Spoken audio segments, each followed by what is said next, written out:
Hello friends, कैसे हैं आप सब। आज जिस टॉपिक पर हम बात करेंगे उस टॉपिक का नाम है सिंकोप, यानी कि बेहोशी की हालत। तो ये कंडीशन क्या होता है, जब व्यक्ति कोई बेहोश हो जाता है तो वो आसपास की चीज़ों के बारे में सेंस नहीं कर पाता, यानी कि आसपास में जो भी घटनाएं होगी उसके बारे में नहीं जान पाएगा, न ही उसके प्रति वो रिएक्ट कर पाएगा। तो उस कंडीशन को बोलते हैं बेहोशी की हालत। बेहोशी की हालत में शरीर के जो जरूरी अंग है, जो अंदर के जो अंग है, वो सारे काम करेंगे, लेकिन व्यक्ति वो सही से आसपास के होने वाली घटना के बारे में सेंस नहीं कर पाएगा। तो इस कंडीशन को बोलते हैं बेहोशी की हालत। और ये किस कारण से होता है, इसके पीछे रीज़न है कि हमारे शरीर का ऑक्सीजन और ग्लूकोज सबसे ज़्यादा मात्रा में यूज करने वाला जो अंग है वो है ब्रेन।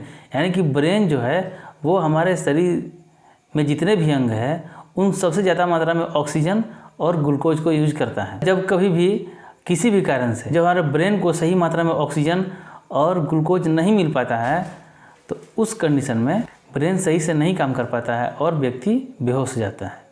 तो इसके कुछ कारण इस प्रकार से हैं कि कौन कौन से कंडीशन में व्यक्ति बेहोश हो जाता है। तो इसके बारे में डिटेल में बात करते हैं। तो चलिए शुरू करते हैं। इसमें पहला कारण है वैसोवैगल सिंकोप। वैसोवैगल सिंकोप का मतलब होता है कि अचानक से व्यक्ति का हार्ट रेट और उसका बीपी, हार्ट रेट और उसका ब्लड प्रेशर दोनों गिर जाता है, यानी कम हो जाता है। तो इस कंडीशन में व्यक्ति बेहोश हो जाता है।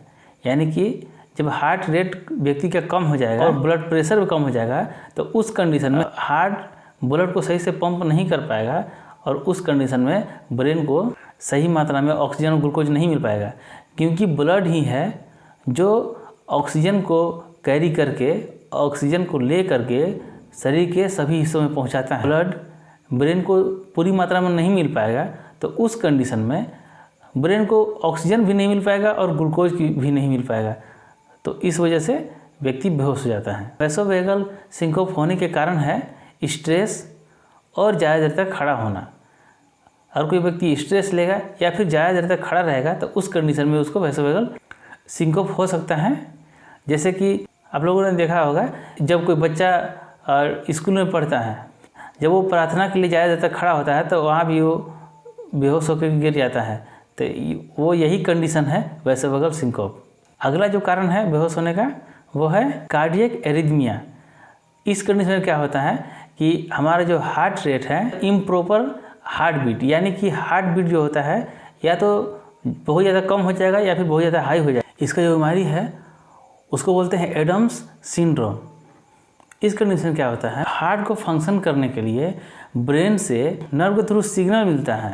तो इस कंडीशन में क्या होता है कि वो जो नर्व के थ्रू मिलने वाला जो सिग्नल है वो सही से नहीं मिल पाता है, जिसकी वजह से हार्ट सही से काम नहीं कर पाता है, या तो ज़्यादा फास्ट हो जाता है या फिर ज़्यादा स्लो हो जाता है।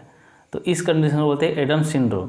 तो इस कंडीशन में भी ब्रेन को सही मात्रा में ब्लड नहीं पहुँच पाएगा, जिसकी वजह से बेहोश हो सकते हैं। नेक्स्ट है पोस्चरल हाइपोटेंशन। इस कंडीशन में क्या होता है, जब व्यक्ति ज़्यादा समय तक एक ही अवस्था में रहता है तो उस कंडीशन में, यानी एक ही पोस्चर में होता है, तो उस कंडीशन में उसका ब्लड प्रेशर कम हो जाता है, जिसकी वजह से उसको बेहोशी हो जाती है। ये कौन सा कंडीशन होता है, जब व्यक्ति लेटा हुआ है और बैठने का प्रयास करता है तो उस कंडीशन में वो बेहोश हो सकता है। या फिर अगर कोई व्यक्ति बैठा हुआ अगर उठने का प्रयास कर रहा है, अगर उस कंडीशन में बेहोश होता है तो उस कंडीशन को बोलते हैं पोस्चरल हाइपोटेंशन। तो इस कंडीशन में व्यक्ति बेहोश हो सकता है। अगला है stenotic lesion of heart. Stenotic का मतलब होता है नैरोइंग, यानी कि हार्ट के जो वॉल्व है, ब्लड वेसल है, वो नैरो यानी कि पतला हो जाएंगे। तो इस कंडीशन के अंदर कौन कौन सी बीमारी आता है उसको देख लेते हैं। इसमें पहला है एओर्टिक स्टेनोसिस। इस कंडीशन में क्या होता है, हार्ट के जो मेजर आर्टरी होते हैं वो नैरो हो जाते हैं, जिसकी वजह से हार्ट सही से ब्लड को पंप नहीं कर पाता है। अगला है हाइपरट्रोफी सब एरोटिक स्टेनोसिस। इस कंडीशन में क्या होता है, लेफ्ट वेंट्रिकल में सूजन हो जाता है, जिसकी वजह से हार्ट को फंक्शन करने में प्रॉब्लम होता है। अगला है पल्मोनरी एंड मिट्रल स्टेनोसिस। इस कंडीशन में क्या होता है कि हार्ट का जो लेफ्ट चैम्बर है उसके बीच में जो वाल्व होता है उसमें सूजन हो जाता है, जिसकी वजह से ब्लड को फ्लो होने में प्रॉब्लम होता है। तो इस कंडीशन में हार्ट सही से फंक्शन नहीं कर पाता है और व्यक्ति बेहोश हो जाता है। अगला है फैलोट्स टेट्रेड।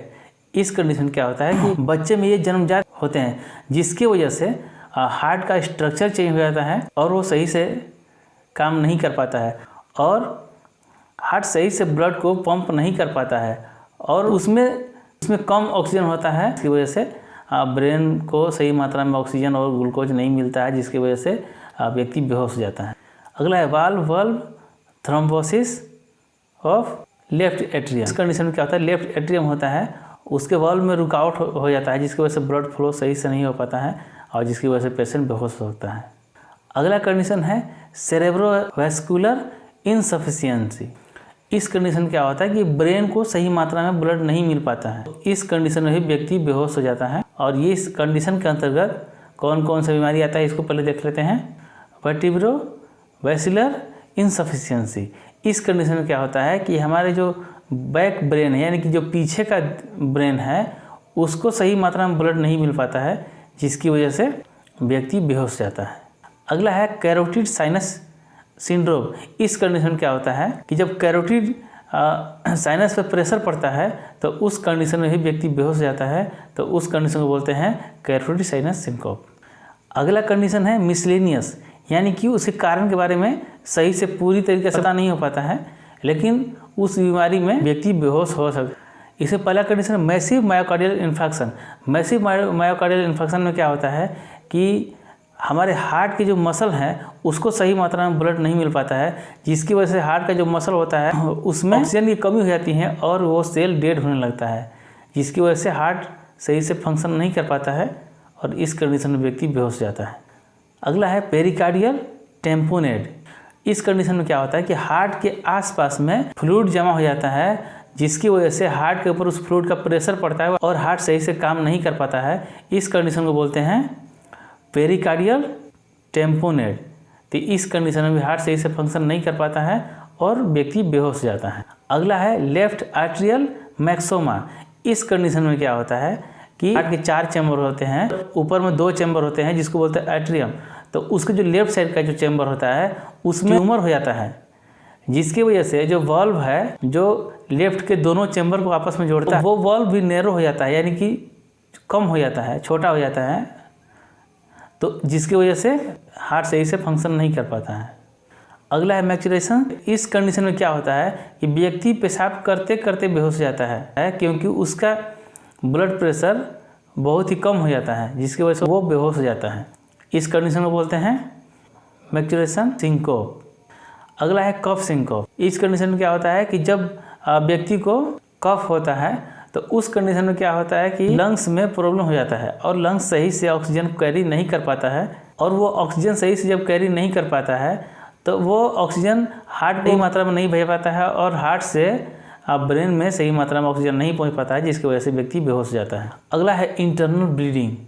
जब व्यक्ति के शरीर में इंटरनल ब्लीडिंग होगा तो हार्ट के फंक्शन पर असर पड़ेगा, यानी कि जब इंटरनल ब्लीडिंग होगा तो हार्ट में ब्लड की मात्रा कम हो जाएगी जिसकी वजह से ब्लड को पंप करने में प्रॉब्लम होगा, फंक्शन करने में प्रॉब्लम होगा और हार्ट सही से ब्लड को पंप नहीं कर पाएगा जिसकी वजह से ब्रेन को सही मात्रा में ऑक्सीजन और मेन न्यूट्रिशन ग्लूकोज नहीं मिल पाएगा जिसकी वजह से व्यक्ति बेहोश हो जाएगा, यानी कि उसका ब्रेन सही से काम नहीं करेगा और वो व्यक्ति बेहोश हो जाएगा। आज की वीडियो में इतना ही। आशा करता हूँ आपको कुछ नॉलेज मिला होगा। अगर वीडियो अच्छा लगे तो वीडियो को लाइक कीजिए, दोस्तों का शेयर कीजिए, चैनल को सब्सक्राइब कीजिए। Thank you very much. Take care.